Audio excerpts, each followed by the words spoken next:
Ladies and gentlemen, boys and girls, welcome back to another edition of Boxing Bananas brought to you by Fight Bananas, where we are crazy about fights. I am your host, Ray the Business, joined by my co-host once again, the professor, Mr. John Radford. How you doing this evening? Wonderful, sir. Wonderful. How are you doing? Doing all right, my man. Ready to talk some boxing. You know, it's been a while since we've had two shows in 1 week. Yeah, for real.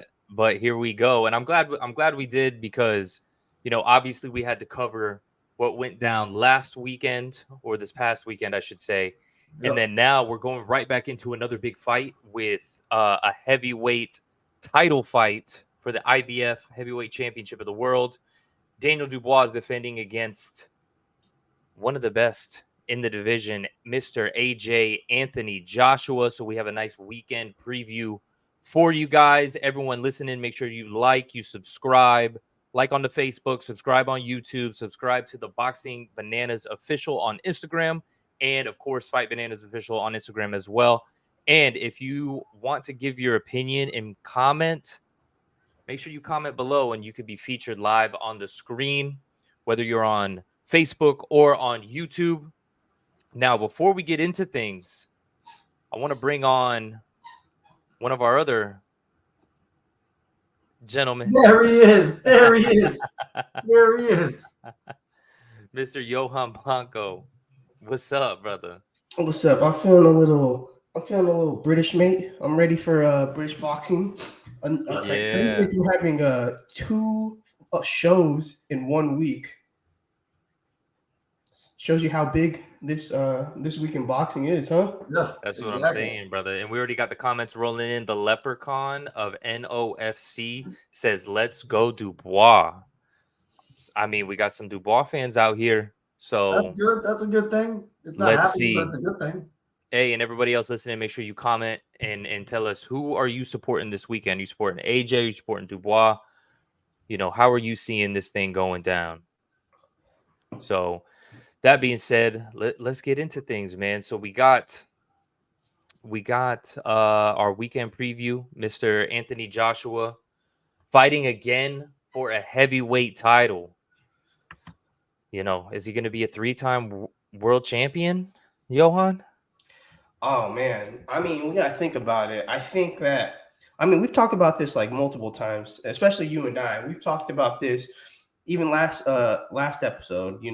For a while, we were complaining about Anthony Joshua. I'll always say that. I was complaining about him for the longest time. But this run that he's on, best version of him, I think. Anthony Joshua 3.0, there's a reason why it's 3.0, because I think we're leading to a 3-time world champion. The way that he's fighting right now, the confidence that he has, the aggression, the killer instinct that he has, it's almost similar to like the killer instinct that he had like coming up, but with a little more maturity and veteran experience. You know what I mean? So now he's a lot more mature, and it seems like because of that experience, you're seeing a much more educated and much more intelligent Anthony Joshua in the ring. That being said, it's not an easy task. I mean, he has to take the belt from a guy who's also kind of on a resurgence since losing, Daniel Dubois, someone who really surprised me after losing to Alexander Usyk. I thought that opportunities were going to kind of start dwindling down. Didn't look the best in that fight, even though potentially he could have gotten a stoppage. That's debatable, but he fought Big Baby Miller, and I was like, well, Big Baby's like almost 400 pounds, so if he beats him, I'm not surprised. But when he fought Filip Hrgović and he kind of out-conditioned him, I was very impressed. I mean, that fight, I didn't have Dubois winning. I thought Hrgović was going to come in and kind of outbox him in that fight. And many people would agree with you on that one. I think many people thought the same thing going into it. Yeah, and the thing is, too, with that fight is just, we're seeing a lot of adjustments from both of these guys going into this fight. The biggest adjustment from Joshua is, bringing in Ben Davison, new coach, bringing a new type of attitude, kind of building upon what he's been doing, but putting Anthony Joshua's natural ability along with it. And I think with Daniel Dubois, you're just seeing a much more conditioned Dubois. You know, a guy who usually is known for fading really well in fights. He hasn't been doing that like in these past 2 fights. So I'm very interested to see, you know, 2 guys with heavy hands. It's going to be a great fight. I mean, everything you said is right. I even picked Hrgovic to win that fight as well. I think me and Ray talked about it. I think we both picked him. You know, I just didn't like I don't think Dubois really has that big of a chance right now against Anthony Joshua 3.0.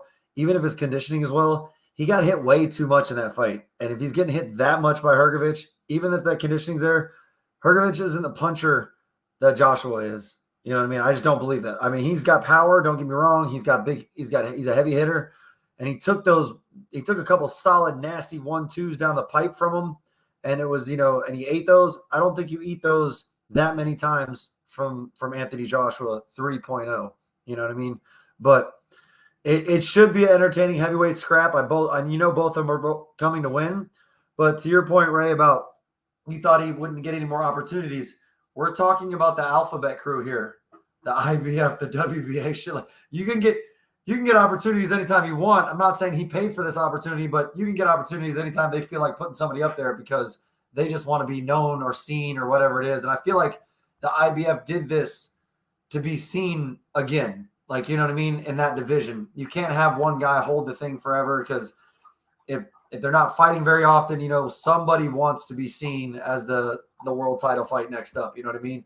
And with Usyk and Tyson fighting again, essentially, you know, rematching, and it's going to take a little while from the last fight. It only seems normal. Like, I don't want to say normal, but it seems like a thing in boxing where at least one person is getting pulled, or one of the ABC companies is getting pulled. They pull themselves out of it, take you away from it, and then they go have another title fight just so they can be seen again in the world. Like the WB, Canelo is the WBA champion, and he just fought on the same card as the interim WBA champion that Caleb played. I mean, that's a little bit doesn't make sense, bro. I mean, interim titles. You know, we could go into a little side rabbit hole about that, man. It's just a little weird. You know what I mean? It's like a whole episode in and of itself, dude. Interim titles. It's just in boxing. It's just another. It's like a scam, bro. They're all. A lot of these titles are just scams, right? So you have a lot of these organizations have every single title, you know, that you could imagine, right? Continental, Intercontinental, franchise, European. WBC made the franchise title, which is essentially just them replicating WBA's strategy with the franchise title, except they were, I guess, confused under, you know, which one means that either the actual world title. They wanted to say who was world title and who wasn't whenever it was convenient for them. But yeah, with these titles, man, you know, on one point, it's I don't mind them when it's like the Intercontinental or whatever, because it gives people stepping stones. They know where to go. But at the same time, I feel like that's what the rankings are for. You know what I mean? So just work your way up in the rankings, you know, just publish the top 15. You can rank them throughout, you know, like 100 if you want, however much, because boxing is worldwide. It's hard to rank everyone. But yeah, when it comes to that kind of stuff, I mean, I feel on one point it gives you the stepping, you know, it builds the rings and the ladders, but the interim title is pretty much unexcusable, especially, John, like you just mentioned. You're fighting for an interim title on the same card that the champion is fighting on. And like the champion is supposed to be raised to this super, you know, world champion. The super duper, especially in the WBA, yeah. Right, the super duper. Going deeper into the what's it called? The example that you're using. Yeah. And then, you know, then Caleb Plant even said it in the post fight. He's like, you know, Canelo's the super, you know, middleweight champion, or, you know, super middleweight champion. He goes, I'll be, you know, bumped up to the regular.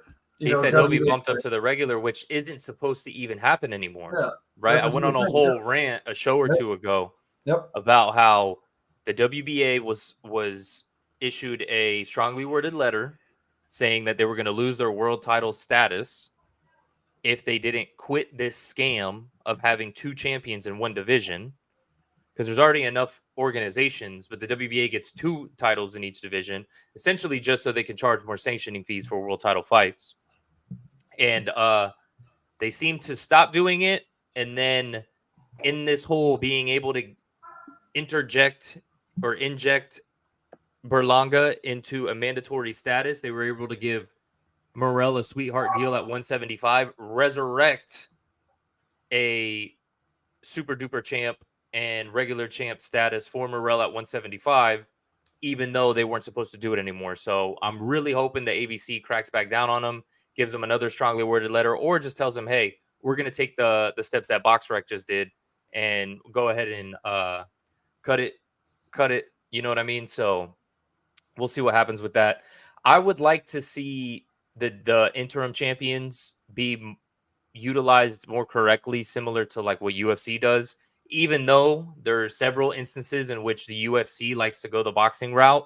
We're seeing that right now with the interim champion in heavyweight, how we have an interim champion. He defended his title, and now the champion's going to go fight somebody else, but the interim champ is going to be the backup fighter. Now you're getting into boxing lands here. There's been some other instances where they issue premature interim titles just to sell pay-per-views, like in the heavyweight division as well. Cyril Gane versus Derek Lewis, completely immature interim title. But yeah, I don't want to go too far into that as well. But at least they're doing it somewhat correctly. Yeah. You know what I mean? So we'll see what happens. But those interim titles are a little bit too much. But rewinding back to what we were talking, one of the belts getting taken away, of course, it had to be the IBF, right? On Tuesday, we talked pretty much at length about how the IBF, they're the strictest in their rules, and they're strict on their rankings, which are the worst rankings out of all of them. Yep. They're ranking they always rank a bunch of guys that nobody knows, nobody's heard of. Shout out William Skull. Yeah, and then they don't rank guys that are top dudes, or they'll rank guys people haven't heard of and really shouldn't be ranked above guys that are obviously better and are higher status.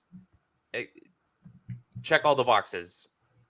You get what I'm saying? So it just doesn't make sense. But here we are again with the IBF. On one hand, I mean, I kind of get it because you're holding up the division with that. But on the other hand, bro, they're fought for undisputed. These are the 2 best heavyweights in the world. Like number 3 is AJ, and he lost to Usyk twice. So how are you going to take that title away? And then now you have you have 2 guys that Usyk beat over 3 fights, fighting for a belt that they stripped from Usyk. I get it, it's money, whatever, or they had some sort of get paid. Yeah, they probably got some under the table deal with Eddie Hearn. I don't doubt that one bit. So who knows what's happening with that? But this is the reality we live in, and I feel, actually, you know what? Let's rewind a little bit, right? Because we all said the same thing. We thought that Hrgović was going to win, right? We all agreed. We thought Hrgović was going to win. Yeah, that was more to Hrgović. Hrgović didn't do anything wrong. Hrgović fought Zhang. He beat Zhang. He fought the guys he was supposed to fight, and he beat them, but he wasn't getting a world title opportunity.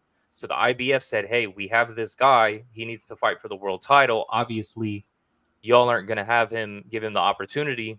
So here we go. But they just made it opposite to Dubois. Dubois came up on top. So in a way, I'm torn. I guess I'm a little more torn because Dubois was the guy that ended up winning. If it was Hrgović that won, I probably wouldn't be as iffy about it because it gives the person an opportunity. What do you guys think?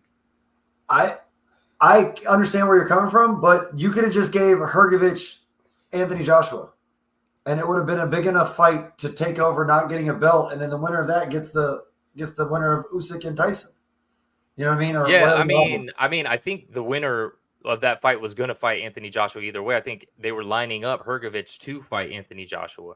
I know, I get what you're saying, but my point Yeah. is like the IBF didn't have to do that to give Hrgović a opportunity at eventually getting it. Like you didn't have to strip somebody who's obviously they're the two undisputed lineal, all that kind of stuff Ring champions. magazine, You didn't have to strip them in order to give Hrgović a shot at a big name fight. He would have got Anthony Joshua if he won that next fight. I mean, and let's say he did win it, he would have got Anthony Joshua. Him and Anthony Joshua fight, then they fight for the title. You know what I mean? Like for against the undisputed title. So it's just, I feel it's a money thing. It's the IBF doing what the IBF does. It's the WBA does what the WBA does. And it just comes down to this alphabet gang that wants to make rules that they feel like they're not going to get in trouble for. Yeah, they can do whatever they want, right? I have a question for Johan. Maybe you can help me out with this because my memory's faulting a little bit. I want to say, tell me if I'm incorrect. I want to say originally Hrgović versus Dubois was billed for the interim IBF title, and then they stripped Usyk right before that fight, and then they ended up fighting for the IBF title, or was it the opposite? It was the opposite.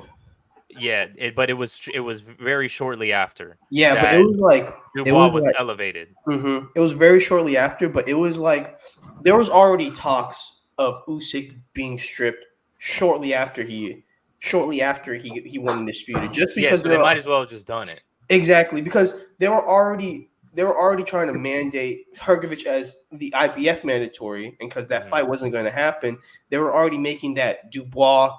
They were already sanctioning that Dubois Hrgović fight, so it was bound to happen. But it was the fight happened for the interim, and then shortly after elevation. No, for sure. Yeah, I mean it is what it is. You know, they're fighting for the title. We'll see if Anthony Joshua could be 3-time heavyweight champion. Now Dubois is a champion. You know, he was the WBA interim title holder. There we go with the interim titles again. But let's check this out. Before we talk about the main event, let's talk about this undercard briefly. Here we go. We got a couple names on here. Buatsi versus Hutchinson. Davis versus Kelly.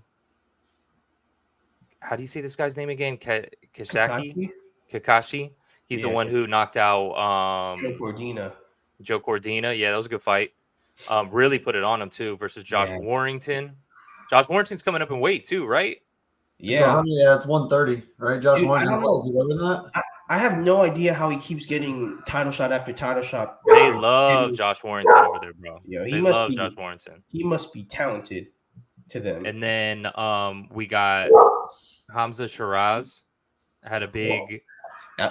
He was good. I thought that fight against Ammo Williams was going to be a real tough test for him. It wasn't, bro. Bro, he put it on him. Bro, he's huge too, man. He reminds me of Benavidez, a guy who's just like so oversized for the weight class. Yeah.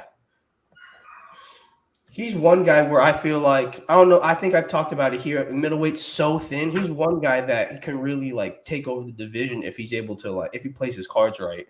No, most definitely. Let's look at this real quick, right? We got Josh Warrington. So Josh Warrington's coming off two losses in a row, and he's going straight into another title fight. So he's going off of, he fought for the IBF featherweight.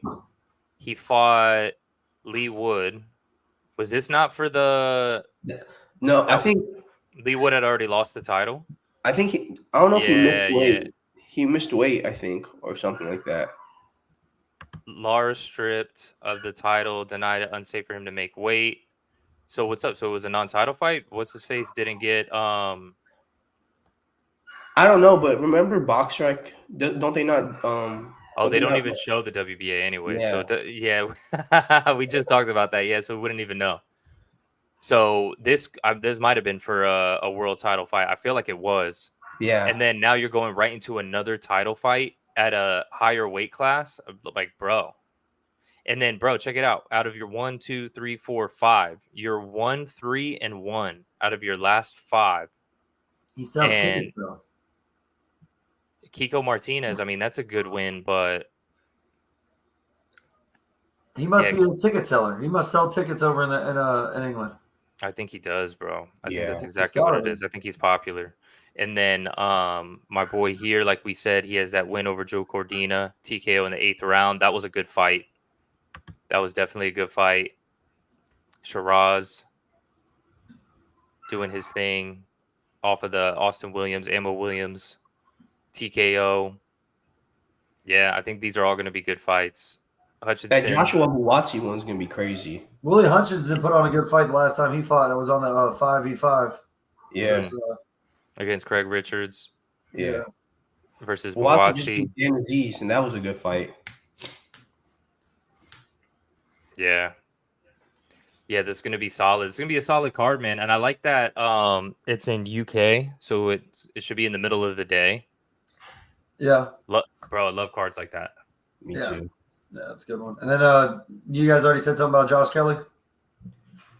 Oh no, it didn't. No.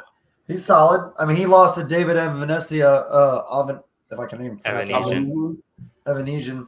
But he's come back. He's still fought a couple of decent guys since then, and won, there and got a KO in his last one. But he has talent.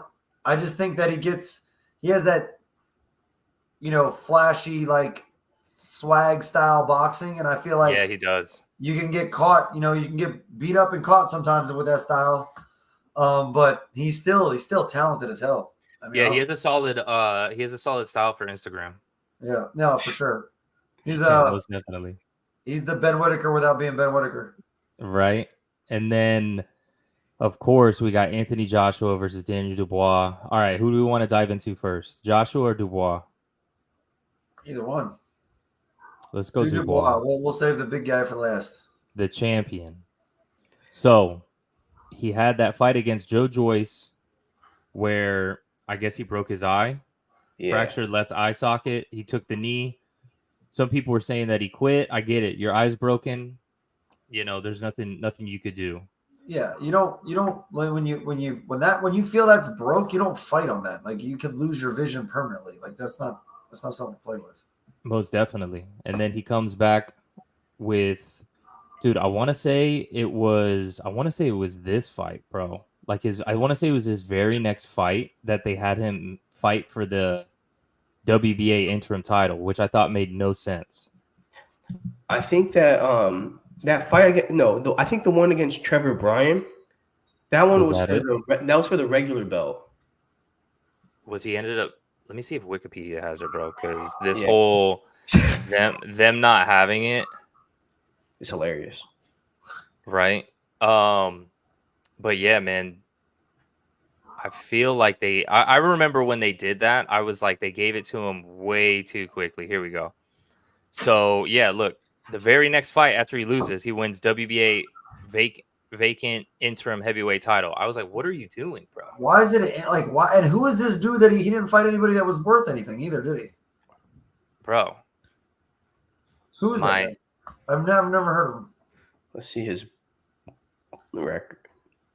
So before fighting Dubois, he had already lost to Miller. He had lost to Pulev, was on a 2-fight winning streak against 23-12 and 6-8 over in wherever this is.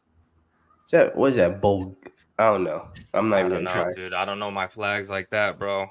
I don't know my flags like that. I think the name of it's right there. It's Plovdiv. No, that's like the city. That's the venue. Isn't that the venue? That's the venue. No, that's the city where it's at. Okay. That's the city. Okay. Yeah, but what's it called? Let's go back to this one where they show the WBA. Yeah. So yeah, then he ends up winning the WBA regular title, and then retains it. Which, again, at this point, I believe they were supposed to do away with the WBA regular title. Here we go again with the regular title nonsense. And then we go into another win, and then he gets the Usyk fight, which I get it. They lined him up in a way where under the WBA, he's supposed to get that title shot. So that's what they do.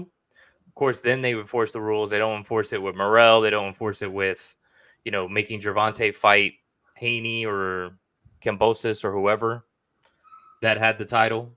But here we go with the WBA deciding to enforce their mandatories, and he fights Usyk. That fight, Johan, you brought up the possible TKO. What are your thoughts on that? How do you lean? Do you think that it was a low blow, or you think that it probably should have been a TKO?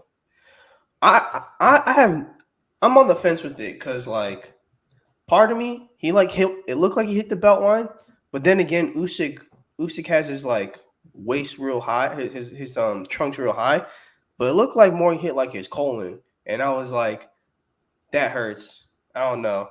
I might have said the wrong thing. It looked like it hit his what?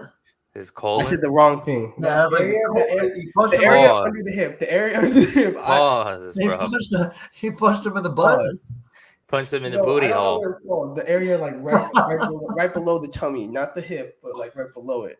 That's the pelvic area. Yeah. I got my shit. We call that the fupa.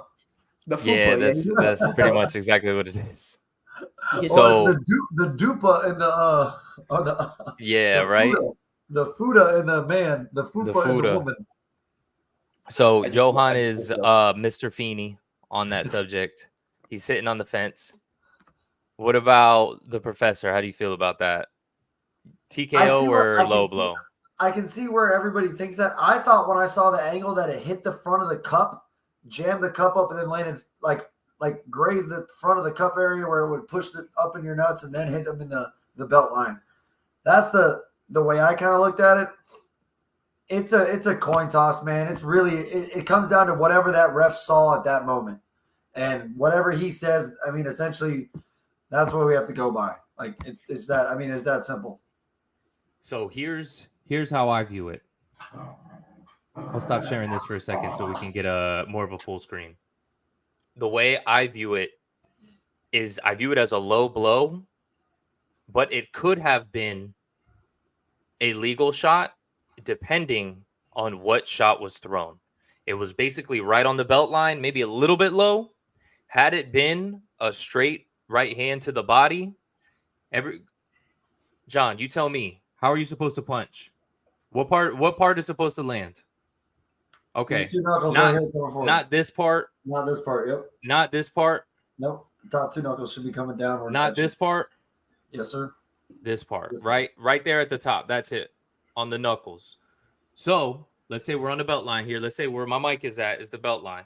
If we hit here, now we're looking at more of a legal shot, right? The shot was an uppercut. So when you hit here, those knuckles are on the lowest point of the glove on the punch. And like I said, it wasn't just on the belt line. It was a little bit low on the belt line. So when those knuckles are on the underneath part, that's where I lean to, that's a low blow. Yeah. Like I said, if it was a straight right hand, I think it would have been fine. Uppercut going in, and it digs in there as well. Hence the reaction. And the thing is too, bro, we've seen boxing, right? People don't really react like that quickly to body shots like that. When people get hit by body shots, usually there's even like a delay. In a lot of times it's the liver on this side, right? So it's a little bit different. But even in the breadbasket, you get hit there and you go, oh, and it takes a second for you to lose the air, lose all of that, and then you go down. Yep. Usyk got hit and it was instant. It was a nerve. And there's not nerves in your stomach like that where you're getting hit to the point where you instantly go down. That is hit caused by, hitting the cup then going into the area that then causes a reaction like that. So I think two things, the placement of the punch and the reaction that we saw from Usyk immediately dropping is what leads me to that. So, and I agree with you because the way you're saying about the instant reaction, his reaction also was like as if you got hit in the nuts because he wasn't heaved over like a body shot. You're in pain down here or you're in pain here, and you're like, you're not talking to anybody. You're not seeing anything. His language was like, like a guy who got hit in the nuts. Yeah. That's the way his body language was. Like he was sitting on the ground, like holding that area going, oh shit. You know what I mean? And there's different body shots, bro. Like I said, if you get hit in the liver, it shuts down. It basically shuts everything down. Yeah. And even at that point, there's even a longer delay. Yeah. There's like a whole second delay. You get hit and you go, oh, and then you go down. Yeah. You know what I mean? So I mean, sometimes you see people go down right away, like Oscar, but there's Look at Ryan Garcia. When he didn't go down, but for a second he backed up and then he took a knee and he was like, shit. yeah, exactly. So, but it shuts everything down, right? You really can't do. He wouldn't really have been able, and then he would have been like in pain from that there. Then when you're getting hit in the frontal area, like the breadbasket area, it's more of it taking all the wind away from you and making that sound that I just made. Yeah. So that as well, you would have seen him struggling to get his breath. Yeah. From where that placement was. Yeah, he wasn't. He wasn't. No. He was more in pain. His reaction was more knee jerk, like, oh, yeah. that. But I get where everyone who's, English and fans of Dubois want to hold on to that. Oh, no, it was a TKO, because other than that, I don't remember Dubois having much success at all in that fight. Do you? No. Nope. No, he got outboxed. I mean, he ended up getting finished afterwards. So, I mean. He got outboxed. He got finished. And I remember even before that, I was like, man, I don't want to call him a quitter because he, obviously his eye broke, but I wouldn't be surprised if he quit. I was there watching it with one of my boys. I even said that to him beforehand. I was like, I wouldn't be surprised if he quit. And in that fight, it looked like one of those where he could have kept going, but just didn't. I don't know if you guys felt the same way as well. I definitely think that the fight was like, it was not going in his favor. I thought definitely like you could see the not the motivation, but the confidence kind of leave Dubois' like body like as each round went by. And I think that I won't say that ending shot was like devastating because the way he caught him, he didn't see it coming. Like it was like a lead hand. I think it was a lead hand hook or a lead hand jab that he just was never anticipating. So I definitely think it caught him. But I definitely think he would have been able to recover from that. But I think because of how the fight was going, I think he's just like his mind also just shut down. Like he was just kind of. I think his mental kind of played a part. Like he was just already outboxed. I think he was already like deflated. So I think he was just like, man, like, let me just get rocked here, or let me just stay down. So that poses the question to the professor: when you're getting that, that much outboxed, outclassed, mentally, you start to kind of drain, right? And we see people with similar styles implement the same thing. So do you feel that could have played a part into it with that style that Usyk has, aka a Ukrainian style? Where have we seen that before? Lomachenko. What was his nickname previously that he Nomas. called himself? Nomas in the Matrix. Nomaschenko. So there you go. I think we don't have to be detectives here to figure out the case of Dubois versus Usyk. I mean, the biggest thing is you take, like, let's go back to the exactly what you're saying. You've seen Lomachenko do it. He did it to Nicholas Walters, who was a dog, before that. Oh, he was smashing everyone. He was putting everybody away. He had the biggest right hand that you ever thought of, in that division. And he just got outclassed, and he knew it. He knew it from round 4 to round 8 when he finally decided to say, screw this shit. He did him so dirty, he left boxing. Yeah. And he finally came back. He just fought recently this year. He left for 3.5 years or 4 years. It was crazy. Bro, he just fought this year. Yeah, and then also in one of the boxing, one of the top guys that people regarded as one of the master chess boxers, Guillermo Rigondeaux, he did the same thing to him. Rigondeaux want to be like, oh, it was my hand. Sure, bro. We just saw the last 3 opponents of Lomachenko do the same thing, and you're going to talk about your hands? Yeah. You didn't even throw a hard punch.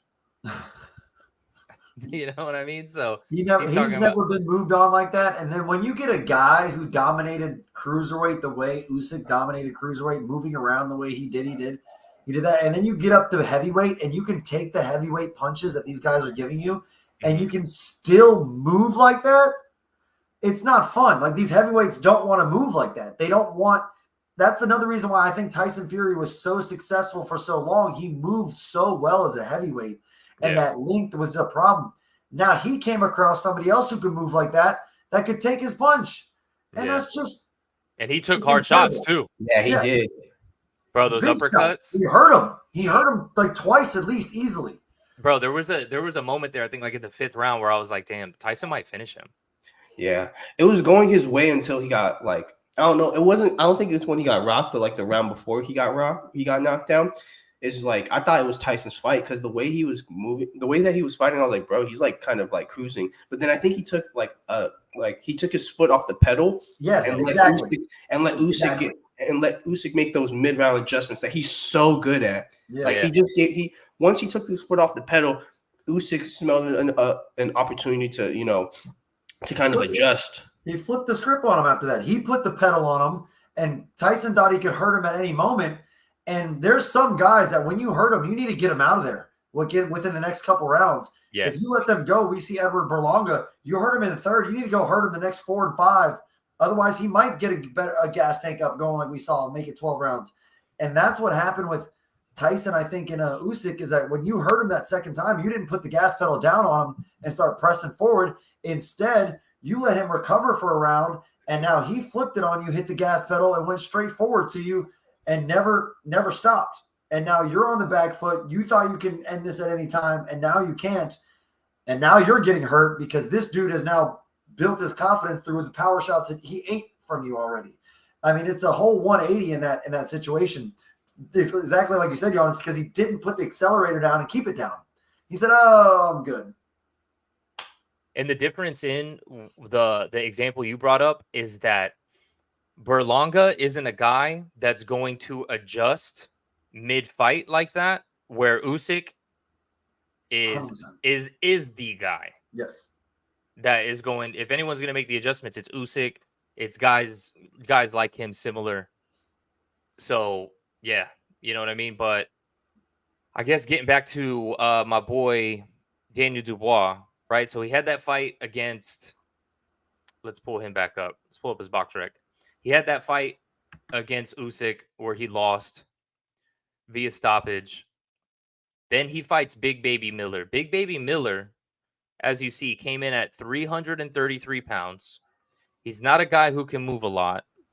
I want to say he was coming off of a 3-year layoff due to suspensions and whatnot. Yeah, so we're looking at. Oh no, he had a fight before that. Okay, so. Oh no, am I tripping? Oh, he did previously have a 3-year layoff. So he had a 3.5-year layoff, and then 1, 2, 3. He won 3 fights in a row. And then goes and fights Dubois. But a guy like Big Baby Miller isn't a dude who's going to move around. He's there to be hit. Yep. Yeah. And even when he just fought Andy Ruiz in the draw, he was there to be hit all night. You know what I mean? So for Dubois, I felt like that was a good fight to get him that get back, to be able to say, okay, we're going to get you back on the right track. Then he takes on Hrgović, which, like we said multiple times, we all thought Hrgović was going to win. And even then, bro, he was getting hit with a lot of shots, but he was able to take them. I thought he was going to go down, bro. I really did. I thought he was. Those 1-2s were landing flush. He hit him with a couple nasty 1-2s that I feel like a lot of people would go down from. And dude stood there and took it. I just don't think you take that from Joshua, though. I just don't think it's the same. No, absolutely. No, so that leads us into AJ 3.0. 3.0. See, we need to put a dot right here. 3. Anthony Joshua 28 wins. Joshua 3.0, baby. Because let me explain again, right? I've explained it before, but for anybody watching that doesn't know what we mean by Anthony Joshua 3.0, I broke this down probably a couple months ago. This was Anthony Joshua 1.0, where he just kind of went in, was the bigger guy. He was able to put he was able to put combinations together. Everyone was like, "Oh, he's so technically sound." I'm like, "Bro, the guy can throw like a 1, 2, 3."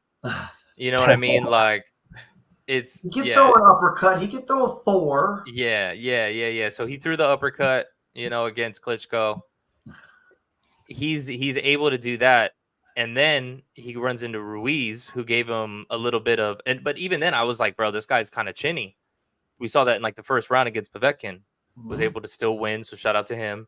But then once Andy Ruiz gave him a tough fight, when I didn't think he thought it was going to be a tough fight, Anthony quit. It's harsh to say, but when you spit out your mouthpiece like that, Oh no, he looked at his corner too. Let's go. We can find that video. He looked at his corner and shook his head. Nah, He shook his was head like no. turned around. Yeah, he was turned around, and then he wasn't shook his listening head to the no. ref. Yeah, Yeah. so then he comes back, and then this is Anthony Joshua 2.0. This is a more reserved guy. Okay, I'm glad you said that because that's exactly what it looked like to me. A Much more more reserved, reserved. He was trying to box more, so he was boxing more against Ruiz. moving a lot more. We saw a little bit of the 1.0 versus Pulev, I think, because instinctually that came back when he realized, okay, I can, land big shots on Pulev. But in the rematch against Ruiz, and you see the difference in weight too, 268, and then he ballooned up to 283. Bro, Andy Ruiz was fat. This was huge. like when you hear about the story of No Mas, Roberto Duran, how after his win, he went and partied, gained all the weight, and they were like, oh, well, we want the rematch right away. He had to lose all the weight really quick. They had the bigger ring, whatever. But this, he just didn't have to cut the weight. So now he's the heavyweight champion of the world, unified 3-belt champion. And then he goes and balloons up to here, becomes basically a sitting duck for Anthony Joshua to just outpoint him the whole time. Very uneventful fight, if my memory serves me correctly. It does. Yeah. And then, like I said, he got the win against Pulev, which I guess was enough to get him against. Oh, you know what it was? I remember.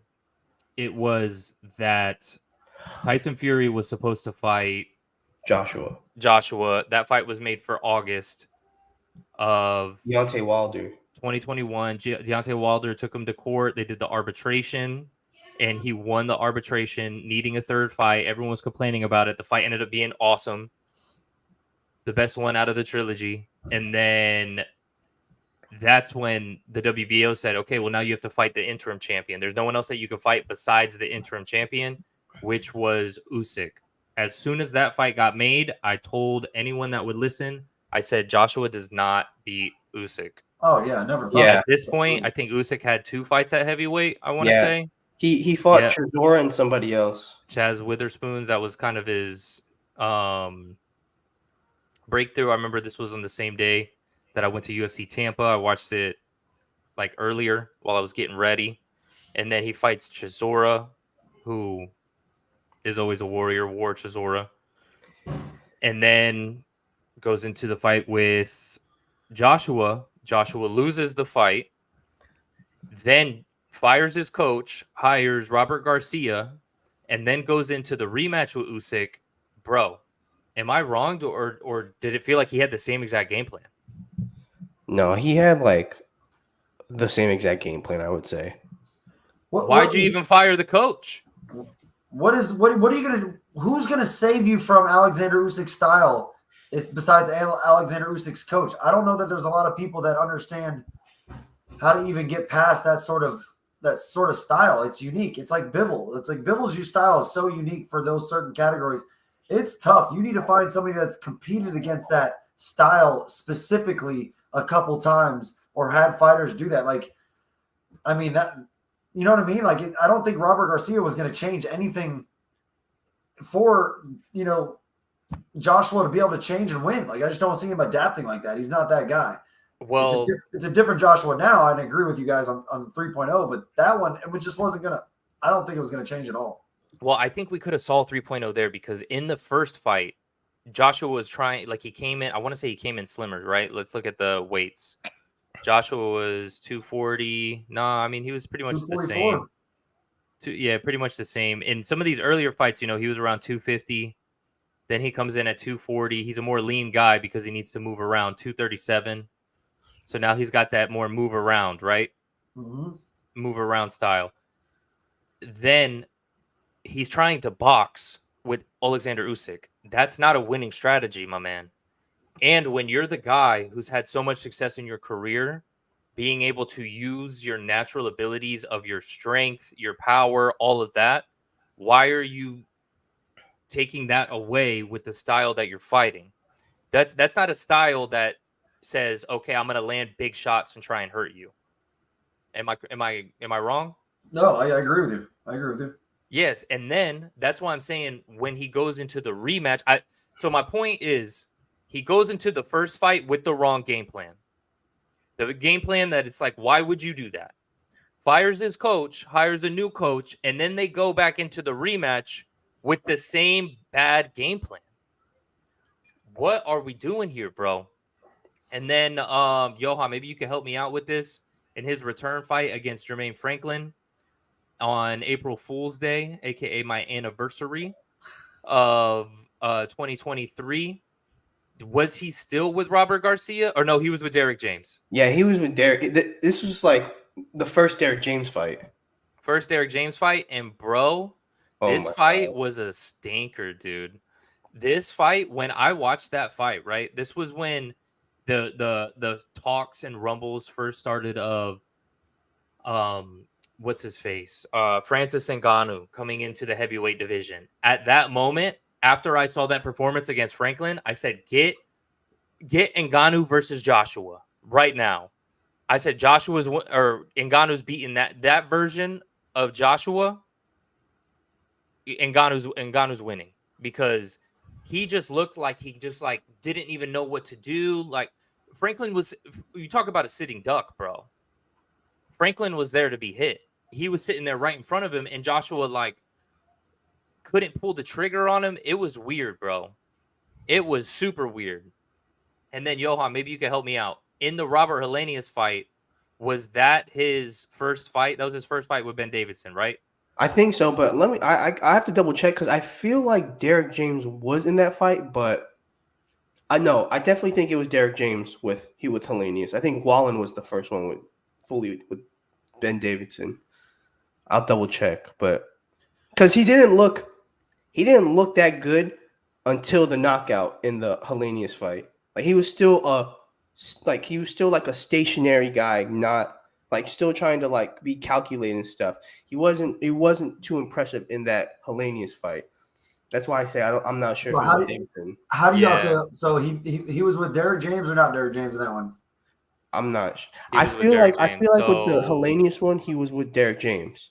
For his two previous fights in 2023, wins against Jermaine Franklin and Robert Helenius, Joshua trained under American Derek James in Texas.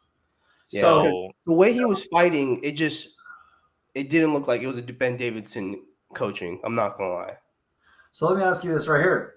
So I see you guys. How did he look in the Whalen or Wallen fight that you guys would say? Did he look good in that one for you guys? Bro, tore him up. Oh my gosh, tore him up. Impressed me because like we talk about like how he's been like kind of constant. He's been kind of trying to be like a boxer or kind of just be more calculated and not really utilizing his strengths.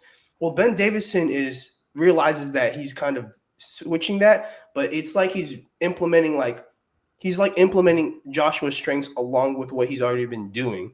So like you see him like being a more lethal counterpuncher, just a lot more like aggression with his shots, a lot more aggression with his counters and stuff like that. You just see a little more oomph to his shots and a lot more confidence in the way that he's fighting. That's how I see it. It's like you could just see a lot. You could see the confidence in the way that he's like in his stance, the way that he's reading his opponents. There's just a little bit. It's kind of cringy. There's a little bit of an aura to him right now. A little bit, bro. When what I'm seeing from under Ben Davidson, and then this is Joshua 3.0 that I'm talking about. What I'm seeing under Ben Davidson is Ben Davidson saying, okay, let's take that old style you had where you weren't afraid to throw punches, where you used your strengths to your ability. You can keep some of that boxing, right? Just a little bit, still move around, whatever. But use your power. But also sharpen everything up. Like he's a lot more tight. He's a lot sharper. He's actually making reads. He's looking for counter shot opportunities instead of just being like, all right, well, I'm going to go in there and, throw some shots. Not that he wasn't doing it before, but now it seems like that's added to the game. And when you're a guy who has the power, those counter shots, you don't have to throw a ton on them. If you slip, full counter, you could throw that at 50%. And if you're a guy with power like Joshua, that 50% is going to be a lot. Oh yeah. You know what I'm saying? The idea is to make him miss by a little so you can make him pay by a lot, and you don't have to throw a lot of power into it. You know what I mean? Because you're in that position to land that, that clean shot like you're talking about. But here's a hot take for you. I get what you're saying with him 3.0 and everything like that. This is my only question about, say, the Francis Ngannou fight. I felt was more Francis Ngannou's mistake early on than it was Joshua. Like, now what I'm saying by that is in the first fight with Tyson Fury, when Francis Ngannou had fought his first fight, pro boxing fight ever, was against Tyson Fury. He knocked him down with that left hook. It wasn't until that knockdown and that shot where he sat there and goes, "Oh, I'm confident I can do this. I can be in here with the best in the world and do this." Then he started switching stances. Then he switched to southpaw and he started playing the game a little bit like he would in MMA, switching the stances and flowing a little bit that way. He played that a little bit more because he knew Tyson had already felt the real shot. He felt the real shot and a real knockdown. I think if Francis doesn't switch early on in that first fight and get that first initial knockdown off that straight right hand, because let's be real, Joshua is a full-time professional boxer for his life. Francis Ngannou was an MMA guy. If you switch on a pro boxer and you don't know what the hell you're doing from when you switch and you go from orthodox or close to open, right? As we say, chest open, face the same direction, right? Yeah. You know, and I know, Ray, and Johan, what is the punch you're supposed to throw against the guy who's you're supposed to throw the power hand straight down the middle. Bang, it's open.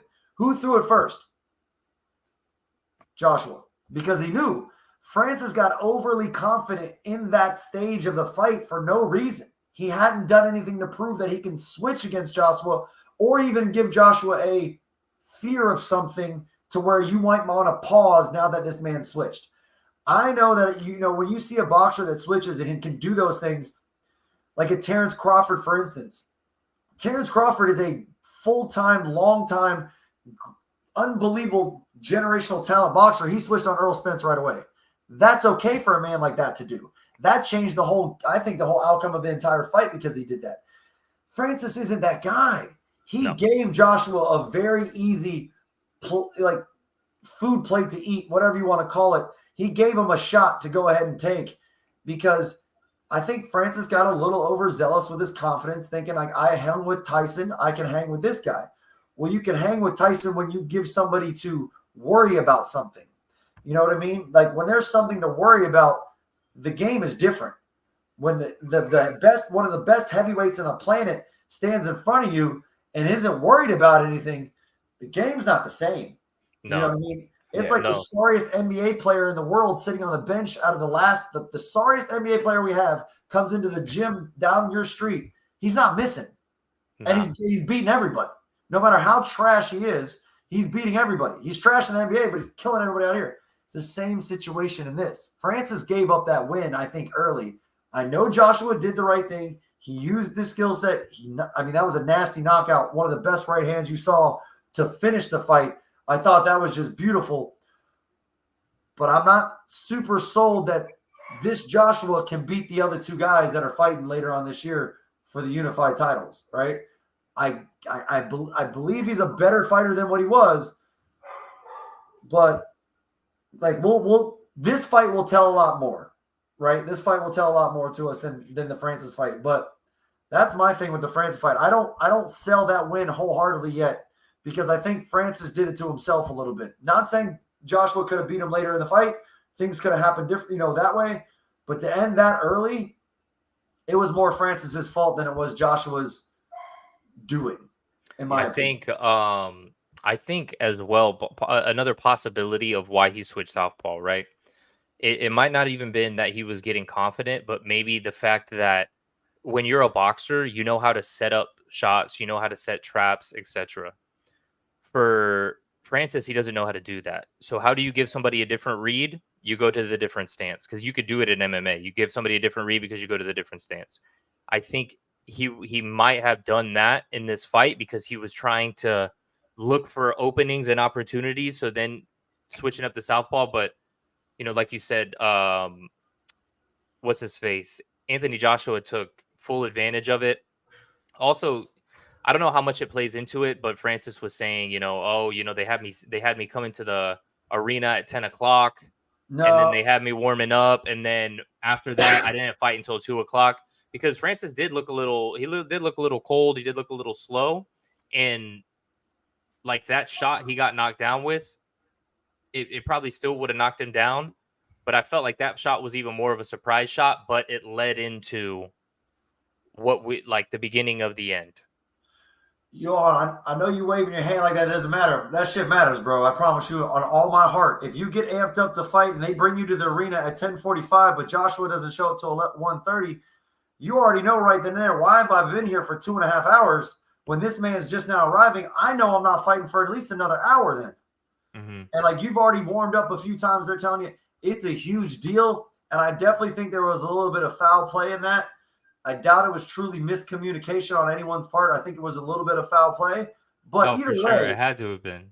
Either way, though, that early switch, and I get what it's a good point, Ray, in the MMA, you can give somebody a different look by switching stances. Mm-hmm. But I would, if I was the coach, I would have said, hey, stick to the normal stance for the good little while. When we start to show that we can hurt him a little bit, or we've caught him clean a good amount of times, and we need to switch, then we'll do the switching. We need to stay disciplined in the early part of the fight, especially if we've already just warmed up for 4.5 hours and we're about to fight, or 5, whatever the hell time was. Yeah, most definitely. Bro, even when he fought Tyson Fury, I didn't like the stance switching because I knew, like you said, a boxer will know how to exploit that. I think the difference is that with Tyson Fury already feeling the power and getting knocked down on a surprise shot, it makes you double think it, and then his game plan was more of like, okay, well, I'm just gonna do the point fighting from here on out. It wasn't like at the beginning, you could tell he was trying to land big shots. After that game plan definitely switched up a bit. But like you said, it's hard to take a lot out of that fight because not only the opponent, the length of the fight, all of those things with the Ngannou fight. I guess my point is I don't know that the guy who fought Jermaine Franklin would have looked like that on that night with Francis Ngannou. I don't know that he would have thrown those shots, that he would have had the confidence to throw those shots. He probably could have eventually, later down and then been like, all right, well, okay, here's it's all coming back and now I've made the reads and whatnot. But Joshua was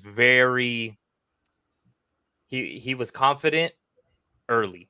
And he was confident early against Wallin, too. A lot of people know that Wallin was one of the toughest fights for Tyson Fury. And I feel like any other person that wasn't Tyson Fury that had that same cut all the way the size of my eyebrow, that fight would have been stopped if his name wasn't Tyson Fury. That was the lineal champ of the division. So it's tough. And Joshua went in there and made him look like, he never fought before. So he steamrolled him. Would you agree, Johan? Yeah, no, that's the thing. I would say that like the Wallin fight, I put more weight into that fight just because Wallin was still a very credible heavyweight contender when that fight was made. Again, I know Styles. His only loss was to Tyson Fury, and then 1, 2, 3, 4, 5, 6 wins in a row after that. Yeah, and that's the thing. It's just like, he put a tough test against arguably one of the top 2 most skilled boxers in the division today, one of the most agile ones. He had a tough test. So I was thinking going into the fight against Anthony Joshua that he would be able to outbox him or at least give him a little bit of trouble, just because what Anthony Joshua was showing was that he was a stationary target, someone who was kind of that was trigger shy and wasn't like fully throwing his punches with with like not aggression but like with intent. And Joshua just literally lights out like instantly, like kind of just countering well. He was throwing his shots full-fledged and stuff like that. And I think that's the thing. It's just like, I think it's just the confidence, like we've been saying. It's the confidence. And I get the Francis Ngannou win because I'm not saying I don't hold that win with a lot of weight, but I kind of don't, because in reality, it's a guy who was 0-1. I know we talk about the lineal heavyweight champion MMA, but he was 0-1 in boxing. So I get that, but he did what a boxer was supposed to do to an MMA fighter. He did exactly what Tyson Fury was supposed to do to Francis. He took it seriously, and that's what happens when you take it seriously in those type of crossover fights. I think the biggest thing is like Ray mentioned, I was thinking the exact same thing. If the guy who lost to Usyk twice in a row fought Ngannou right away, I don't know if I see him, stopping him in the second round. I don't know if I see that second knockdown. Not saying he might not have made the southpaw read, but I don't know if he would have went with capitalized on it. Yeah, he wouldn't have been throwing with full conviction in that fight. And I don't think that I think like it could have, like, with how trigger shot he was going, it could have went the 12 or the 10 rounds. I don't know, but like you could just tell, like, the way that he's fighting, it's a mixture of his power and then his maturity. I think that's the biggest thing. And I think that's the biggest thing you saw in the Ngannou fight, is that you saw the experience really show. He got him out there early because he understood, like, listen, he's giving me a lot of openings. I might as well capitalize on them. And that's what happened. I think I got 2 more points to make on this Anthony Joshua 3.0 subject, right? I think he could be Anthony Joshua 3.0 because now he's got these 3 losses. He had the opportunity to rematch Andrew Ruiz, and maybe in his mind, he was able to justify that loss because, okay, I got it back. And then even against Usyk, okay, well, I have the opportunity to get it back. Well, guess what? He didn't get it back, and he basically had a meltdown right there in the ring. We all saw it. It was weird. It was cringe.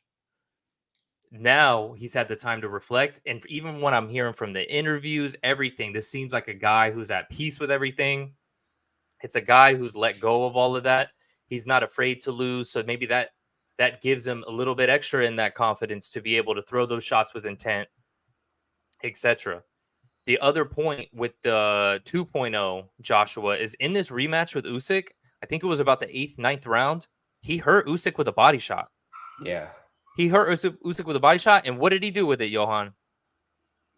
Pretty much nothing with it.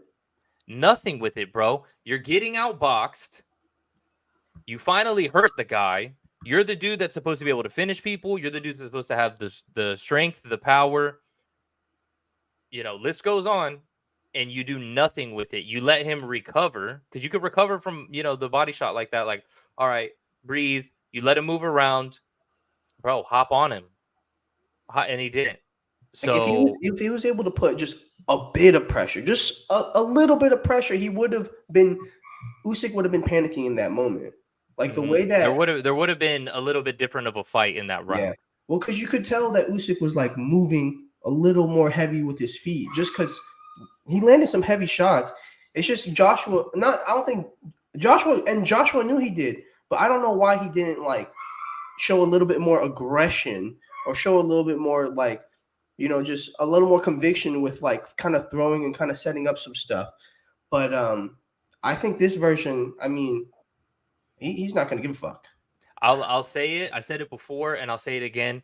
This version, Joshua 3.0, and this is coming from a guy who, with Anthony Joshua 1.0, I was saying, oh, he's not him. He thinks he's that guy. He's not that guy. And Deontay Wilder's going to spark him out. I would say over and over and over again. I was not on the Anthony Joshua hype train.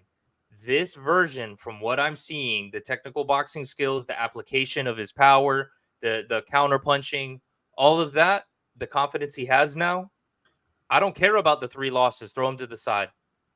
Anthony Joshua 3.0 might be the best heavyweight in the world. Because if you put this version of Anthony Joshua against Usyk, now we have a fight on our hands. So Who knows? Now, that leads me into, John, do you think that the winner of this fight gets the winner of Usyk versus Fury? As long as the winner is not retiring, then yes, that's how that's going to go down. As long as the winner's not retiring, whoever it is, or gets arrested. You know what I mean? As long as it's not. Did you see Usyk got arrested the other day? Oh yeah, released right away. The what do you call it came in and they got him out within like. So as long as Usyk doesn't get arrested again, if he wins, because Tyson Fury could make the adjustments. Yeah. That he like Johan said, like you said, put that pressure on when you're winning the fight. Keep going. Put the pedal to the metal, bro. You left the meat on the bone. Usyk came and ate it. Yep. You know what I'm saying? You know, He was the raccoon in the garbage can. Yeah, no, I mean, I agree, but I do think that fight happens. As long as neither one of those guys want to retire and they want to defend it, that fight happens for sure. Either one of them, Tyson versus Joshua, Joshua versus Usyk, whoever it is. I can definitely well, it should happen. Let's put it that way. The fight should happen that way. It should go that route. But let's say Anthony Joshua wins within 6 by knockout. Both the gentlemen that are fighting can learn that new pressure style or whatever we want to call it, the new 3.0 of Joshua, and make adjustments to it before that fight happens. Those are the two guys that can do that. And the more rounds that Joshua gives him for film study, the more that's a possibility. Yep. Most definitely. I think here's a couple situations, right? If Fury wins, we may even possibly see a trilogy. Or we may see Fury just go, nope, he's a middleweight sausage. You know, I won the first fight. He's like one of the only guys I think he did. And then just move on with it. Unless Turkey says otherwise, because he's going to be the new boxing czar. Yeah. If Dubois wins, let's say Dubois wins against Joshua. I think Fury would fight Dubois because Fury's fought because it would still be a big English showdown. Yeah. Same thing with Dillian White, him fighting him, Chisora, him fighting him for the third time for no reason. Those are big domestic fights that could still be made. Anthony Joshua, I think he fights him because it's a huge domestic fight. He can make a lot of money. He might even make more than a trilogy with Usyk. You sell at the Wembley with even higher gate. Most definitely. With Joshua versus Fury for undisputed. Come on now. It writes itself. Yeah. So I think that happens. If Usyk wins, I don't know.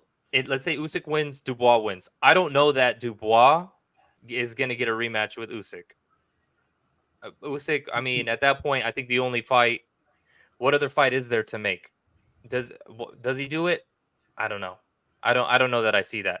Unless he just wants to fight again. I feel like at that point it's just like, all right, let's just retire. I already fought Dubois. I already beat him. That's it. Or does he give a third fight to Joshua?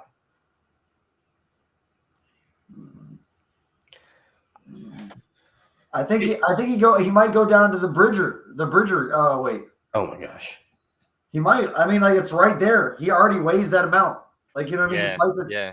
He might just go collect one more title and just be like, hey, I got cruiserweight. I got. He doesn't have to Bridgerweight. change anything. He could just say, hey, I'm just fighting for it. Yeah, because he wouldn't have to. I mean, he literally is at that weight. You know what I'm saying? And that would put some validity on that weight class because right now it's pretty much just non-existent. You know, it's basically non-existent. Is a weight class that we talk about interim champions and all that kind of stuff. One of the other issues in boxing is there is a ton of weight classes, and now WBC and I guess WBA I think as well because they love those belts. They said, all right, well, we're gonna make this a weight class as well, even though nobody asked for it. So. Here we go. I felt like that might have been like a weight class that was maybe even made specifically for Deontay Wilder. That's what I was thinking. He turned it down. Yeah. I was thinking that. I feel like he should just go fight for that. Yeah. What other option does he have now? Go fight a guy who's 400 pounds in Chinese? Oh, dude, Zhang's going to kill him. Bro, Zhang already killed him. No, I mean, kill him again. Like, kill him. I know, that's what I'm saying. Or who's he going to fight? Bacoli? Oh, Martin McCauley will beat the shit out of him, like the absolute fuck out of him. He won't be alive. The motherfucker will be dead. McCauley's that deal. I don't care what anybody says. Martin McCauley's that deal. Dog. Yeah. He's that deal. Bro. So, yeah, I feel like if Wilder wants to do anything, I feel like that's the route to go. That's going to be the most success that he can have is fight somebody who's more of your size and then pick up one more world title. Now you could ride off into the sunset. Yeah. That would be a nice swan song for Deontay Wilder because I've been high on Deontay Wilder for his whole career. We went to Birmingham to see him fight once. Didn't hurt that one of my buddies was fighting on the undercard, but he was high on his whole career too. It's okay. Yeah, oh yeah, big time. You know, I'm anointed by God. And so he and I mean he is in that right hand. It's hard to argue against it, right? That's just Yeah. lightning. That's Hard. Zeus's thunderbolt right there. Holy shit. But yeah, man, I think for this fight, John, you touched up on it previously, you know, so we can get into the X's and O's real quick on this fight with Joshua versus Dubois. You know, that's obviously the whole reason why we're even having the podcast. We talked about basically everything else besides it. The state of the heavyweight boxing, other fights that happen, fights that could happen. Now let's talk about the actual fight that's happening. Joshua versus Dubois. I think skill-wise, Joshua, power-wise, Joshua, speed, Joshua, size. Let's see. Dubois, what did he weigh in his last fight? Dubois weighed 145. Joshua is back up in the 50s. Yeah. You know what I mean? So now he's got, and then Jermaine Franklin, he was 155. So now he's from that 240 in that first Usyk fight, you know, he's got another 12 pounds. And let me tell you, it's not fat. No. Dude's like My Vanderbilt man, is still built. my man is ripped. You get Yeah. me? Bruv is jacked. You know what I'm saying? So 100%.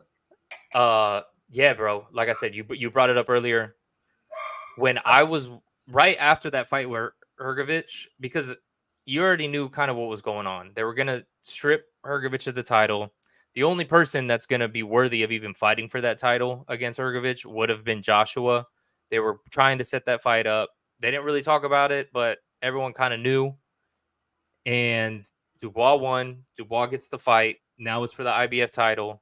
But then immediately, like I said, after that fight, I couldn't help but think, bro, Dubois took so many shots from the rear hand, the right hands, everything, 1-2s. If Joshua lands those clean, is Dubois still standing? No. We'll see a knockout. We'll see a knockout this weekend. Yeah, I What definitely round?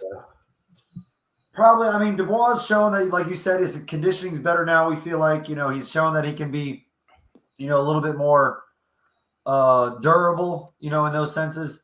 I definitely think it goes at least 6 rounds. And then after that, unless Joshua catches him flush and Dubois has been not warmed up the right way or whatever it is, comes in a little cold or a little like off pace, whatever you want to say it, and he catches him clean real early on the button to hurt him, I think he'll finish somewhere between 7 and 9, maybe 10. I don't know that it goes to any championship rounds. Yeah, I don't think so either. I think I was gonna say 6 rounds just because I feel like Anthony Joshua is gonna catch him with a counter like early in the fight, and I think once Dubois feels that power, I think he's gonna get a little more shy with his attacks and throwing his shots, and then I think eventually, either one or two things are gonna happen. Either he's gonna get caught and clocked cold, or Joshua's gonna kind of put on the pressure and he's gonna eventually falter. Like I think just even though Dubois has been kind of on a roll the last 2 fights, I still think when it comes to handling adversity, he just doesn't do that well. And once Anthony Joshua starts laying it down on him, I think he's going to fold like an omelet. He's gonna crack. He's gonna the omelets though. It's like he's gonna crack the egg, bro. He's gonna crack the egg right over his skull. He's gonna Humpty Dumpty and make him fall off the wall, bro. None of the King's men are gonna be able to help put him back together again, bro. Bars. Dog, I agree with you guys. I mean, I don't see this going any way other than an Anthony Joshua knockout, especially Anthony Joshua 3.0. Bro, part of me really wants to say round 3. Really wants to say round 3, bro. I didn't want to say. I was thinking that too. I didn't want to say it because I didn't want to seem like I'm like glazing him. That's the only thing I didn't want to see. Yeah. So what are you trying y'all to say? been glazing his ass all fucking night. What are you talking about? Y'all Yeah. just sweat 3.0. He's the best heavyweight in the world. All this shit. Dude, I know, right? The way he's fighting, it's just the aura. It's good, bro. Yeah, It's the good. aura. You even said that earlier. The aura. So look, I said I want to say round 3, but I don't know, because we see sometimes in boxing we'll see the feeling out rounds. I don't think Joshua's just going to go out gun ho like he did against what's his face, Ngannou.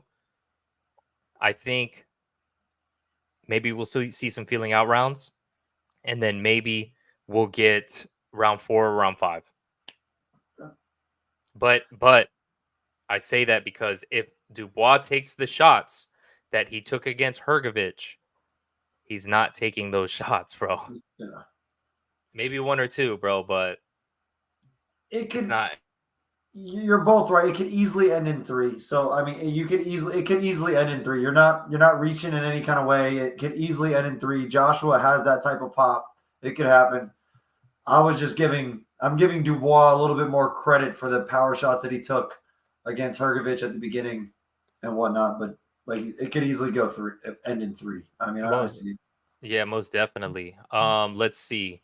We have. Let me share this right here, because this is the UK card. So we have Anthony Joshua versus Daniel Dubois. Fight date, start time, TV channel, fight card, live stream, etc., etc. So Saturday, September 21st, 4 p.m. UK, 11 a.m. Eastern time. Main event, ring walks, 6 p.m. That sounds about right. Yeah. John, you're going to the fights, the local fights? Yeah, we have a couple guys fighting on the card at for the USA DeLand. Boxing this weekend in DeLand, and then but I might be able to see the main event by that time, like be able to watch it. No, for sure. Yeah, it never that ends before the sun goes down. So yeah. I think most definitely you'll be out of there in time for sure. So I guess we'll see what happens. I definitely want to watch this card. I do want to go to the DeLand fights too, though. I might have to just have my phone to the side or something. You know what I mean? I mean, that's what I'm going to do when I'm not coaching. I'm going to put my phone to the side and just watch those fights. Absolutely. Set that up. But Ooh, I like that one. How'd you do that one? This one right here. That ain't bad. You guys are pretty. I just want you to know y'all some handsome motherfuckers. Hell no, dude. I saw a picture of myself. I was like, damn. I was wearing a shirt that had Shrek on it, and I was like, I might be uglier than Shrek. I was like, damn, bro. I look like a ginger. Don't say that about yourself. Don't say that about yourself. You're a beautiful man. You're a beautiful man. But yeah, man. Other than that, I guess we could touch up real quick on some boxing news. It looks like Dana White is getting into boxing.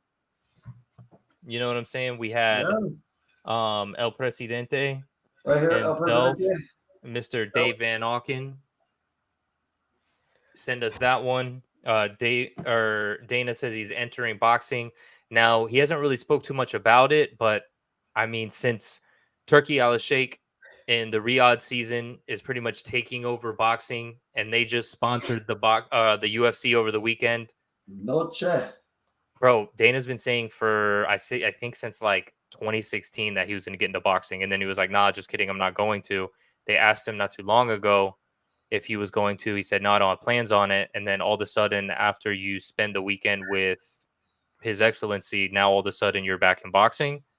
Like I said, it's not official that it's with Riyadh season, but I feel like it's gotta be. It's gotta be. It's gotta be. Now, here's a trickle from that, right? So the little concept I feel like that will happen for that will be he will then be that ball buster, like promoter that he is for the UFC. He will turn into that guy. Mm-hmm. And like we will either get the fights that we want, or we're gonna see a lot of fucking boxers pissed off. Yeah, like, or maybe even he'll possibly partner with Riyadh season.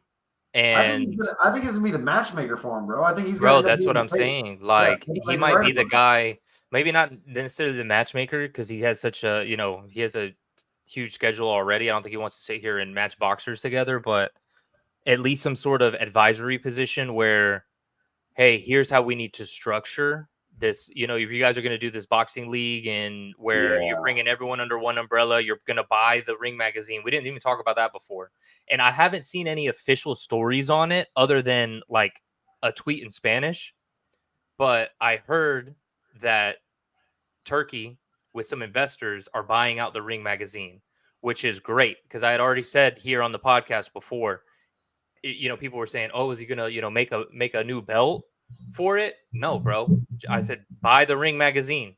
That's already the title. That's the best one. That's the one that's supposed to be the best one. But for whatever reason, people are holding all the other titles as like the world title. Essentially, if you say all we need is for him to then go ahead and gobble up all these other promotions, pretty much say, all right, if you're not with us, you're not, you know, you're really not nothing. Say the Ring magazine is the best. Pretty much have everyone else co-sign it. Yep, that's the title we're fighting for now. All the other titles essentially turn into secondary titles. They'll still be world titles, but it'll be like, all right, well, you have that belt, but if you're not fighting for the Ring magazine title, then what does it really mean? And then you know, you'll just have to call yourself a champion and, you know, some other promotion that nobody cares about and hold it hostage over there. And that's pretty much the way it'll go. I think he has all the cards in his hand except for one. There's one card that is not in his hand. And it's a card on the face of it is a ginger gentleman from Mexico. You? I was born at Winter Park Memorial Hospital. Thank you very much. I'm just kidding. Okay, so you're absolutely right. It's going to be tough to buy Canelo. I absolutely agree with you when it comes to that. It's going to be to get him on board may be different. But my question to y'all is I don't know that I agree that he won't be the matchmaker in the face, because I don't know that he gives up being the face of the UFC to not become the face of something else that could be bigger. And that's my whole thing. He even put it in the damn contract when they sold that shit for billions. That's what I was going to say. It's in his contract that he has to be the president. Well, yeah, but that goes until he wants to let it up. Well, I heard that it was part of the agreement in buying it is that he was like, they didn't want to buy it if he wasn't the president. I think it's still on his terms when it comes down to it. I don't know that he could just leave whenever, but is he going to leave for boxing? Yeah. He's always been a boxing fan. Well, he was a boxing fan before getting into MMA. Oh yeah, he was a huge boxing fan. He loved it. I'm not sure he would still leave the UFC just because like that's like his empire. Like he built that empire, and I think it's still going. I mean, it's still going strong. I would like to see boxing fights, bro. I want to see boxing fights on Fridays. I want to see boxing fights in the afternoon. You know what I mean? Maybe he could do it in a way where now we're not going to get clashing fights like we did over the weekend. Yeah. Where we have to do the 2 screens and whatnot for boxing and MMA fans. Yeah. I love when it's like, okay, we have fights on the same day where it's boxing, like a big UFC, but it's boxing in Saudi Arabia or it's boxing in England. Because then, like, for example, let's say we had a UFC pay-per-view this weekend and it was a super heights card. We would get Anthony Joshua. This is, bro, I would be like, clear my schedule on Saturday because I'm watching UK boxing, Matchroom, and Queensberry promotion, whatever.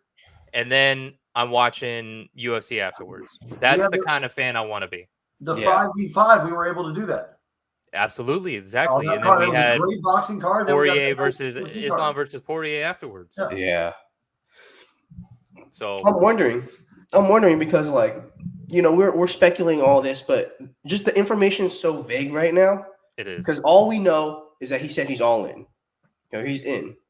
So like, I just don't know what it is. I mean, I'm hoping that he has a role in the proposed boxing league that's supposed to happen, but it's just so vague that all we can do is like just ask questions. But I think, I agree with your point that, I think that they should buy out the Ring magazine title because I think that's pretty much the only legitimate title because they only give that title out when number 1 and number 2 are fighting for it. And it's the only one that ranks everybody. Yeah, it's the only There's one that no ranks. other one. I mean, we talked about how the IBF is the worst, Yeah, but they're all kind of like second, third, fourth worst. Like there's not one that's the best. first worst, second worst. It's all worst. Worst Yeah. rankings. Yeah. But like, yeah, it'll be interesting because like he's been talking about this for a while. Like he was talking about this for a while. I just want to know how much money did His Excellency put on the table to, change his mind so fast? Because it wasn't too long ago he was like, I have no intentions right now. I have a thought process behind that because I thought about the same thing. Me and Dave were talking over the weekend about that. And I think what it comes down to is, all right, so like my first love of a sport ever, not a martial art, but of a other sport, because I consider boxing a martial art. I don't care what anybody tells me, it's a martial art. I don't care. Mhm. We're not getting It into is. that. Thank you. Just was without like a belt basketball. system.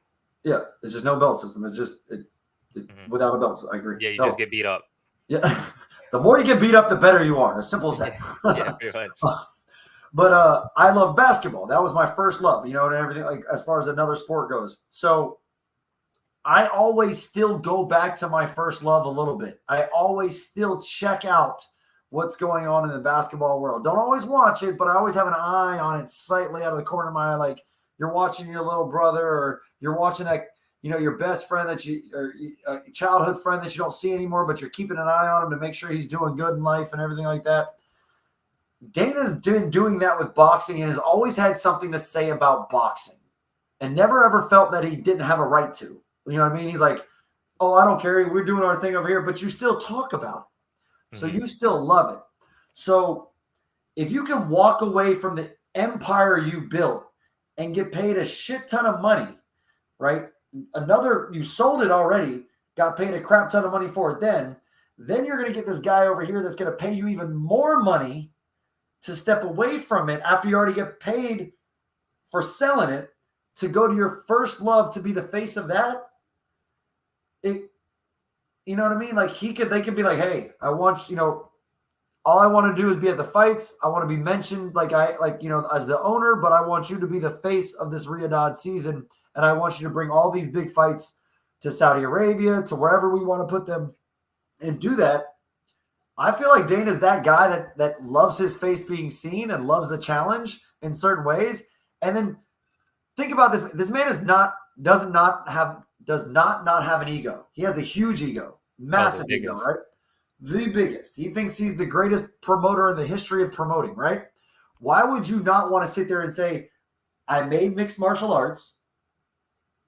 Like people say, oh, Johan, you do UFC? You do UFC? They don't say, do you do MMA? They say, you do UFC? You know what I mean? No. The MMA, super right? casuals. But that's what they say, though. That's what it is, right? You made MMA, and now you can come over and take over the world of boxing and make all the fights that we've wanted to see. He would have his ego would grow even more. He'd be like, I did it for both. I made both these sports better. I made MMA what it is and the UFC, and then I turned around and I resurged boxing that I loved the first. And I'm the face of both of them, technically. I will always be linked as a face of UFC, and I will always, now I'm going to be linked for boxing for the rest of it because I brought everything, I helped bring it together and become the man again. Mm-hmm. I think his ego is big enough to say, yeah, I want to do that, because then I can laugh at all these other motherfuckers that try to say that I couldn't do boxing. They Bob Arum, all these other dudes, Eddie Hearn, whatever it is, and he becomes the dude. I don't put it not 1 inch past him that he wouldn't want to do that for whatever, if the money is right. I don't think he would not want that challenge and take the money there if the money side is right. And he's confident. I mean, look at Hunter and Sean Shelby and all the matchmakers doing how great they're doing it over there on their own. You're not hearing Dana doing anything unless it's a very complicated situation. You know what I mean? Then he's involved. A lot of times it's Hunter and Sean Shelby doing it. He can walk away from that and go be the face of boxing and bring that resurgence to the world, to all of us. The only thing I would say is I'm not sure we're going to get 10 and 12, or we're not going to get $20 pay-per-views. If that happens, we might, that shit might rank up a little bit to $59.99 again real quick, but he would make the fights happen. But I don't put it past his ego in any kind of way of doing it. I mean, in my opinion, I don't see him not wanting to do that. Possibly, bro. Maybe, I mean, I just don't. I don't see it happening. But who knows? You know what I mean? I don't know what's going on in his mind. Now, a lot of people are making jokes that Dana White is like pissed because his champions are freaking Bilal and Marab and Raquel Pennington, and you know what I mean. So like you don't really have the superstars that are running it like you would. If boxing starts doing $20 pay-per-views and doing fight cards that can rival the UFC, if the UFC is not in a position to drop their pay-per-view prices ever, then maybe he's like, hey, maybe I step away at the high point because I see that it's going to go to a low point. So I don't want to step away at a low point. You don't have Conor McGregor anymore. If and when Conor McGregor comes back, bro, at this point, like with the whole, he broke his toe and now he's freaking racked at every event that he's at, freaking pinging through the roof. My man is like, who's going to be that excited? You know what I mean? Like, even if what you got one guy right now that's exciting, Alex Pereira, Peloton. You got one guy. That's pretty much it, bro. Even your next guy, he's having to glaze John Jones through the roof just to create hype behind a Jones versus Miocic fight, because we know that, okay, Miocic, yeah, we have respect on his name, but my guy hasn't won a fight in 40 years, and he hasn't fought in 3.5. Close to 4 now. When he was knocked out. Yeah, he's in his 40s. Bro, man's in his 40s. Like, in no reality does that become a winning strategy. You know what I mean? You're not GSP in 2017. You're not. It's not happening. And then, so I don't think there's going to be as much hype as he thinks on that fight. The other thing that while my brain just went to it, it might be on topic, it might not be. We haven't gotten the official pay-per-view numbers for UFC 306 yet.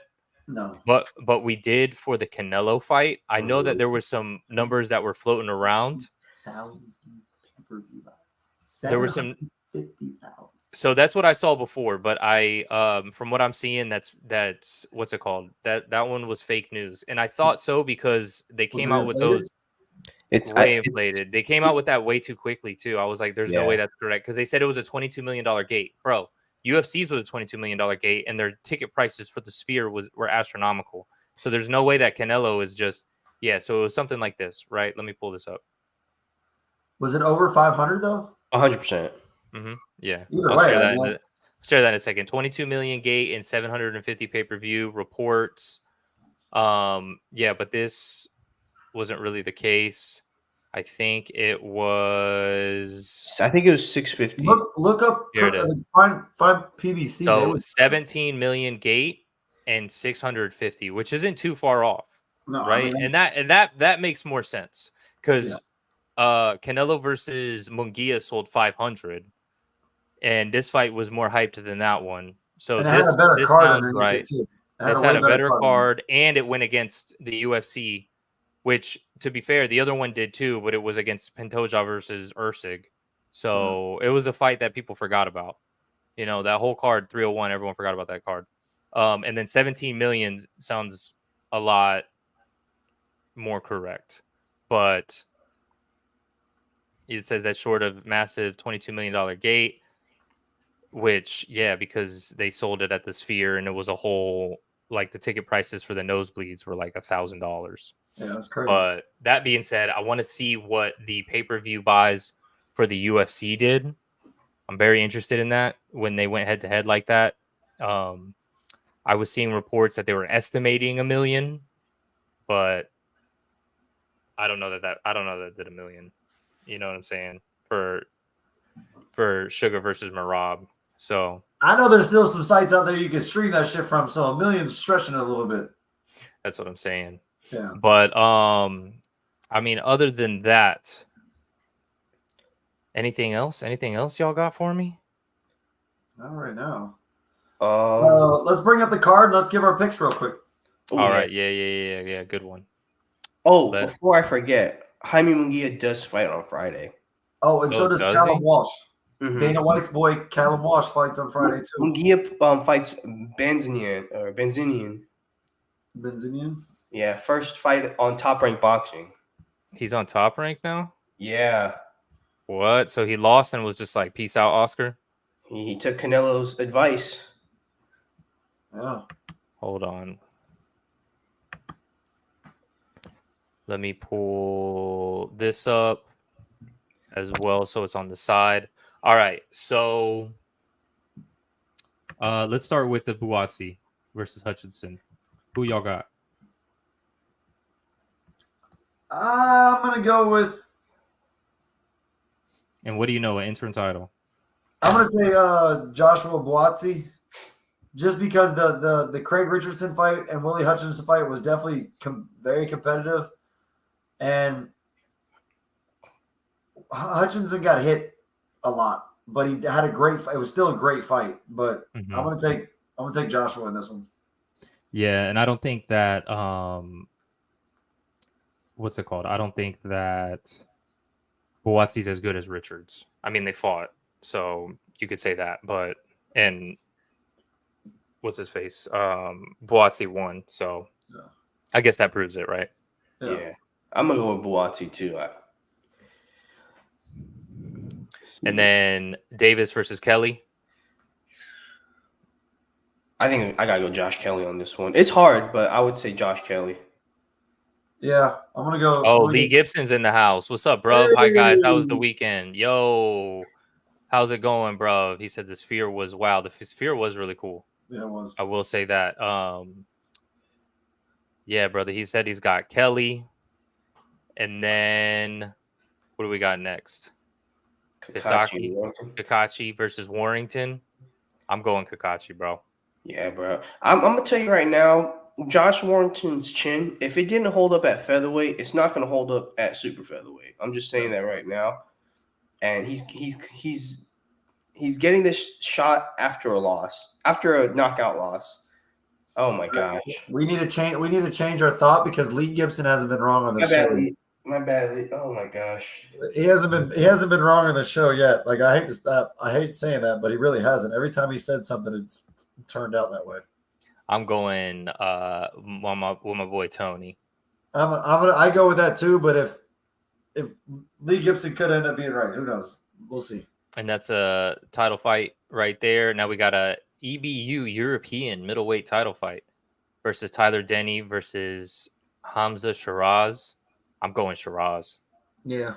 I think he's huge, bro. I'll definitely be drinking some Siraj that night. So Lee Gibson going Denny. And he said Oh, Warrington looks hungry. Well, he's probably not hungry no more because he doesn't have to cut that weight. yeah. we didn't even get there yet, Lee. We're not even on the main event yet, Lee. Just calm down. Calm down. Calm down. Lee just dropped Joshua. And then, yeah, so let's see. We got the main event, Joshua. Lee Gibson's out here saying Joshua. Lee, what you got for an official prediction? You got KO, unanimous decision. If so, what round? What round? We already dropped before. I'm going either 4 or 5. I want to say 3, but I think they might feel each other out a little bit. I think Joshua's getting him out of there 4 or 5. I don't think Dubois is taking those shots that he took against Hrgovic. And with Anthony Joshua, there's just no way, bro. There you go. Look. He's on your radar right there. 3rd round KO. 3rd round KO. There we go, brother. There we go. What do you guys think? One more time. Say it for everyone in the back. Say it with your chest. You put yourself on mute. No, Johan, you're on mute, bro. Hold on a second. Yeah, you just kicked him out of the show. You just kicked him out of the show. Bro, get off the show, bro. 4th round. right. I'm gonna go 4th. I said 6 before, He but said 6, but since he feels more confident now that I said 4. I feel more confident now. I'm gonna say 6 then. I'm gonna take the over. I'm gonna take the over. Y'all He's took gonna 4 take and the 5. You took 4. He's took playing. 3. He's playing the Price is Right. Yeah, I'm gonna take 6. I'm gonna bet 301. There we go. Exactly. Well, I guess that settles it. You know what I mean? That's what we got for the weekend. Real quick, we'll look at. Oh, whoops. Hold on, I stopped sharing. Let me reshare. We got the Ring Magazine schedule. So we got Friday. We got Jaime Munguia versus Bazian, number 7, super middleweight. Hold up. Where are we at? Super middleweight. So my guy Eric Bazian from Canada. Let's see if Jaime Munguia can come back. You know what I'm saying? And then my boy Callum Walsh, Dana's only really prospect in his whole boxing thing that he's got going on. So I think that's it, boys. Anything else y'all got for us? No, not right now. My man said it might last as long as in Ghana. Oh shit. That's funny. It could. That's funny for sure. But all right, you guys heard it here. Will we see Dubois do his thing, or will we see Anthony Joshua 3.0 on full effect? Will we see Anthony Joshua show that he might be the best heavyweight in the world? I guess we will see on Saturday. But make sure every event should be at the Sphere. well, not this one coming up. That's a Wembley fight all day, bro. Yeah.